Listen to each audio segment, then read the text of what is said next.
Hey, everybody, welcome to another edition of Ask Me Anything. This is where Lunloop subscribers can send me an email and ask me about anything. The Substack that I have right now is the extension of what started in 2007 when I launched my WordPress blog. That WordPress blog was anonymous and it was called ADD Trader. A few years later, I renamed the blog, but still remained anonymous. It was then called the BC Lund blog. And a few years after that, I decided to go public. And because I figured, hey, why not have another horrible name for your blog? I named it The Lunloop. But when I came out of the closet, so to speak, I added a tagline to my blog. And the tagline was the intersection of markets, trading, and life. And so the way I frame this AMA is ask me anything about markets, trading, or life. Up until this point, nobody's asked me about life. And why should they? Like, am I an expert on life? Probably not. I have some opinions on life. Been around for 58 years, seen a lot of things. But finally this week, I did get a question on life, and it's a big one. It is a big one. This is from a Lunloop community member who has understandably asked to remain anonymous. Brian, I hope your holidays are going well. Unfortunately, this email was sent to me on the 25th, and I'm a little late in getting to it. My apologies. I hope your holidays are going well. I recently lost my father, who was 87 years old, unexpectedly. I wanted to get your thoughts on how you handled and dealt with your father's passing. Okay, so first of all, I'm so sorry for your loss. I wish there was something I could say or do that would make all the pain that you're going through go away, but unfortunately, there's just not. I'm going to give you a couple of weak suggestions in a minute that might help eventually, but there's just a mourning process that everyone has to go through and go through their own way in their own time. So I just wish you the best through that. In terms of how I dealt with losing my father, for those that don't know, my father was diagnosed with a cancerous brain tumor in 1985 when I was 18 and he was 45. And he lasted almost 2 years. So he died in 87. I was 20. He just turned 47. When I got this question, part of the reason it's taken me so long to respond to this is because I really wanted to think through how I felt at that time. And I got to tell you, it's hard to look back and put myself in my 18-year-old shoes or my 20-year-old shoes 38 years removed from that. And my father at the time was the person I loved most in life. I didn't have kids. I hadn't met my wife. So he was everything to me. So, having the person that you love the most, imagine who is it you love the most in your life right now, and then having that person first get sick and die. So it was horrible. And all I can really remember as I think back on that is that I was just in world crumbling mode. Like I couldn't believe it was happening. It's like every worst nightmare for a child is that your parent and the parent that you like most, my mom's dead, so she can't hear this, gets sick and is going to die. It was too much. It was a blessing in disguise that he had this long, prolonged sickness, because even though at the end it got pretty ugly, there was time to, I guess, get used to the idea that he wouldn't be here as much as you can. There was times that I talked with him where he talked about the future he hoped I had and what he hoped my life would be after he was out of it. You're never ready for the final moment, but at least I knew it was coming and there was some way to prepare to it, whereas unfortunately yours happened unexpectedly.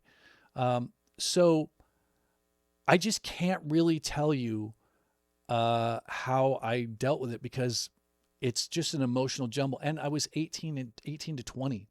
Like, one of the things that I think about all the time is I think I knew my dad, but I really didn't, because I only had a 20-year-old's understanding of him at best, which is, you're not fully formed at 20. Things I thought at 20, I think the total opposite of now. So even though I have a sense of who he was and what he was about and what he valued, the fact matters, I didn't really know my dad as much as I would have liked to.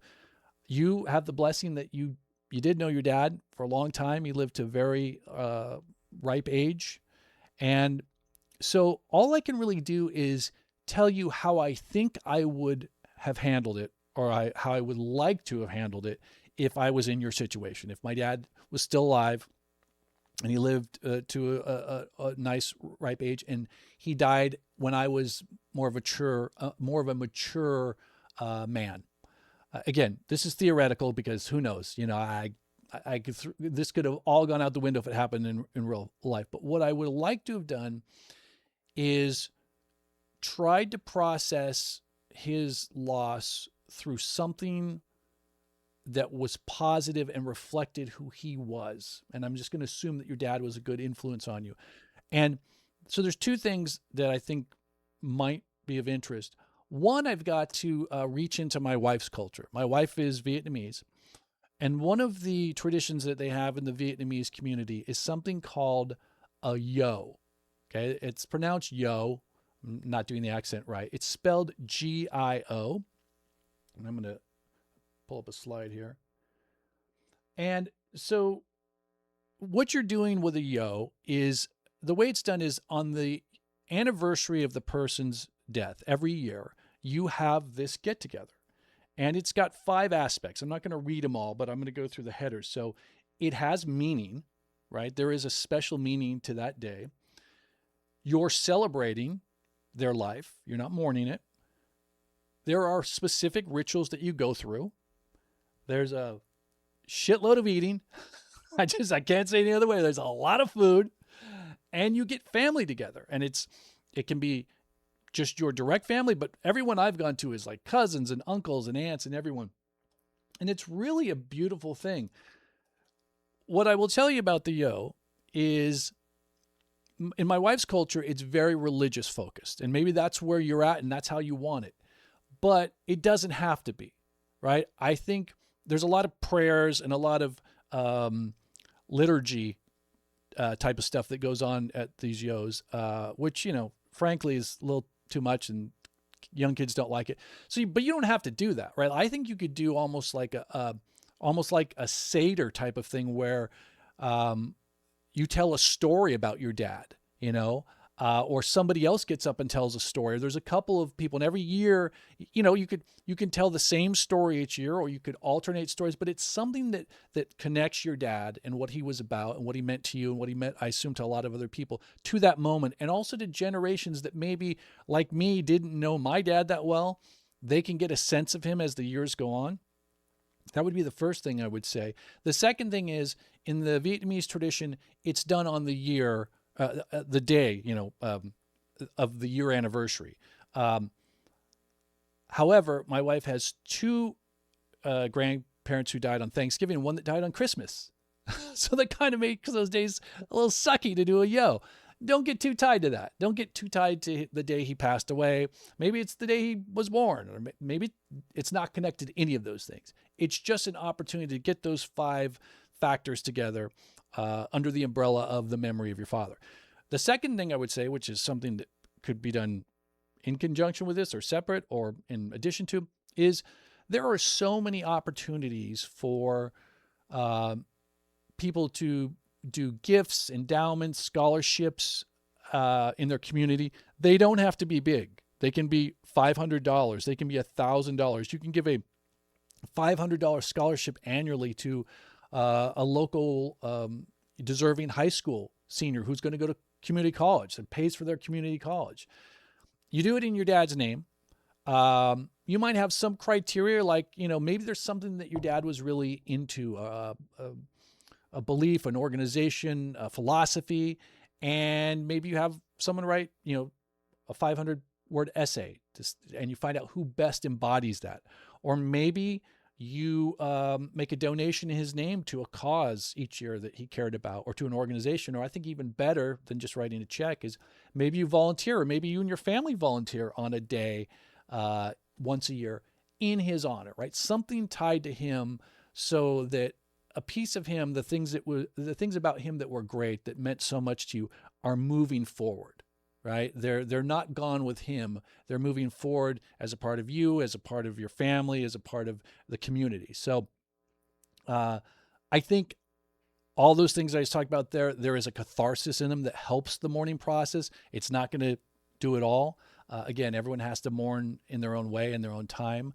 But I just think, I mean, I don't know your dad, and I didn't know my dad as well as I wish I did. But one thing I did know about him is there's no way he would want me to sit there and he wouldn't want me to overly mourn him. Okay. He would be like, okay, it's cool. You miss me.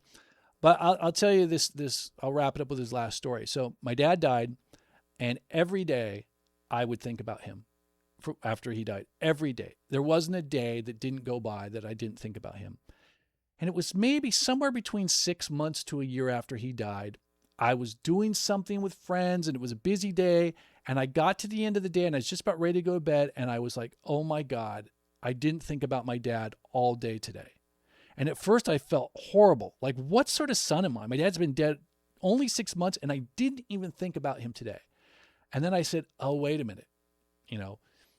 Wherever he's at, he's happy, because that was the real start of me starting to move on with my life. Not that I'm forgetting him, not that he won't always have that important part of my life, but that life goes on, and he would want it to go on, and he would want me to be happy, and he wouldn't want me to sit there all day going, oh, my dad, my dad, my dad. So anyway, I just hope this process is as painless as it can be for you. And again, my condolences. So if you are a Lund Loop subscriber and you've got a question about markets, trading, or life, I mean, how are we going to get any heavier than that, right? Send them to me. It's Brian, Brian, @thelundloop.com, and I'll see you next time.